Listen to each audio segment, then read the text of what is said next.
Hi everyone, my name is Natasha Westover and welcome to Accounted International. Today I'm joined by AK and we're going to talk about our tips on living an intentional day. This really was related to something I was reading about high performers and how they're very intentional and how they transition from one piece of work to another and how they manage their day.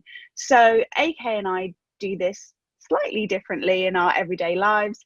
And AK is going to kick us off with what he does and his tips.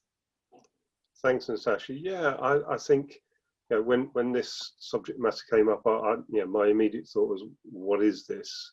And as you say, we are very different in our approach to things.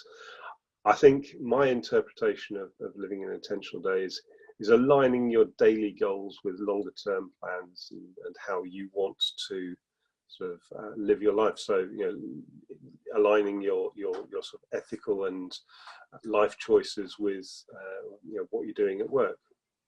So for me, I guess there's I think we've covered this before. I tend to be more intuitive about it and live a sort of live with a bit of integrity and try and ensure that what I do reflects who I am. So in terms of an intentional day, I would say first and foremost, you need to factor in some sort of, you need to start the day well and sort of factor in some time for exercise, meditation, reflection of some sort, because that clears your mind. It enables you to set aside time to plan for the day and set yourself up. And similarly, at the back end of the day is having that time to reflect on what you set out to do and whether or not you have achieved what you set out to do in the way you intended to do it. With the sort of with integrity and so on. So first and foremost, set yourself up for the day, and then what I would suggest is don't set yourself too many things. Give yourself 3 big things for the day, and don't let the little things derail you. It's all too easy to set yourself some big chunky things to get done, and then the second you walk through the door, somebody comes to you with a problem, or you open your emails and you get drawn off down a little cul-de-sac with something that really isn't going to help you to achieve your goal for the day. So I think I think if you start your day well, and plan for the day and then reflect on it at the end of the day, you are very much living an intentional day. And if you don't sort of plan for that day, then you will just drift through it. What do you think?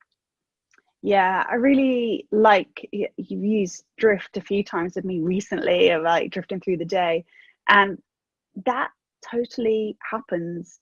If you don't plan for the day, the day will just bulldoze through, and at the end of it you're like, oh, I didn't get to do what I wanted to do. So I know, like, AK goes walking with his dogs in the morning and he always says to me, that's my time, that's like a version of meditation for him. My cat doesn't really want to go for a walk, so instead I sit on my sofa and I do a meditation. I actually write in 3 different journals, but one of them is like morning pages from The Artist's Way, and I just highly recommend this to everybody. You just sit and you write 3 pages, and it doesn't matter what you write, you've just got to write 3 pages. Even if you're writing, I hate writing my morning pages. It's just like, you've just got to write 3 pages. And that has become one of the most creative things I've ever done, and B, gets me thinking about what I would like from my life, but also from this day. And I'm able to like really work with those pages and figure out my mood, and if my mood's off, and what I want to do to change my mood. It's been a really nice way of exploring my mood and my intentions for the day. And when AK was talking about reflection, I was using a journal where it was saying like, what could you have done better today? And that would send me down the rabbit hole of like what I did really bad that day. And so I'd go to bed on a bit of a downer. So instead I close my day with saying, what can I do better tomorrow? And who needs me the most tomorrow? And that helps me kind of think about, oh yeah, I've got to get back to AK on those videos about Accounted International. That's what I can do really well tomorrow. And so I already know I've got a couple of priorities. And they're just nice, subtle reminders as opposed to going through what I did badly. So that is how I frame my reflection.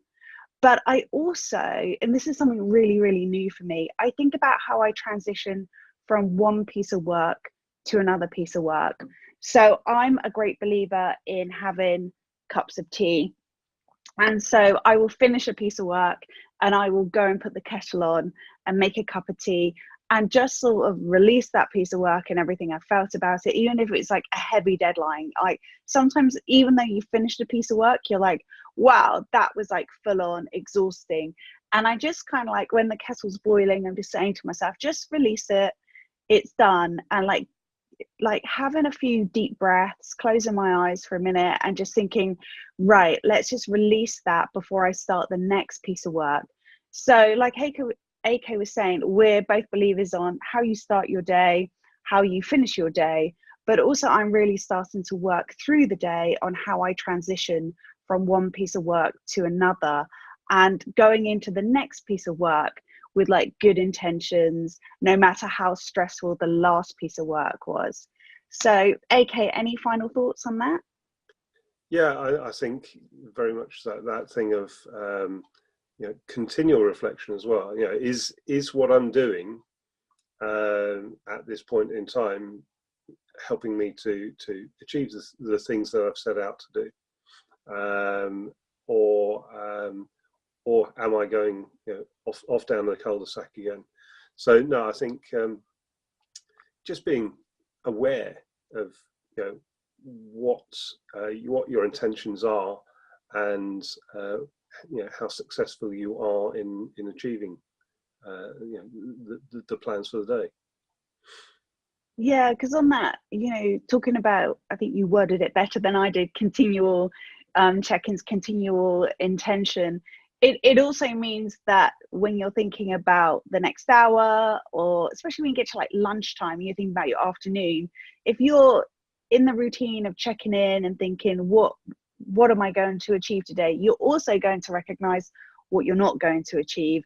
And then now's a good time to tell those people who might be expecting some work from you, it's not going to happen today because I've got these other things on. I'll get back to you tomorrow. So it helps you manage that side of, setting expectations with other people and just managing that. The continual check-ins really help me with that. So good reminder there right at the end, AK. So thank you for your time, guys, and we'll see you in the next video.